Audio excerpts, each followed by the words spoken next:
திருச்சிற்றம்பலம்.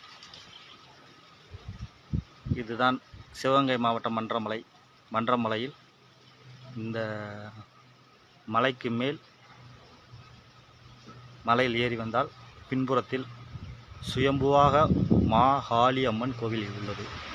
அந்த மாகாளி அம்மனை வழிபட்ட பிறகே அந்த தாயாரின் உத்தரவு இருந்தால் மட்டுமே இக்கோயிலுக்கும் இக்கோவில் குகைக்குள்ளேயும் நுழைய வேண்டும்.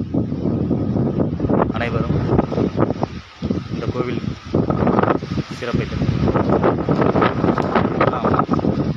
மலையின் அடிவாரம்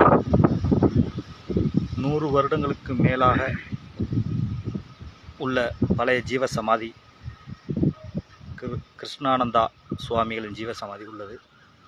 அவர் இந்த குகையிலும் அவரும் அவர் குருநாதரும் கிட்டத்தட்ட பல வருடங்களாக 100 வருடங்களுக்கு மேல் நிர்வாணமாக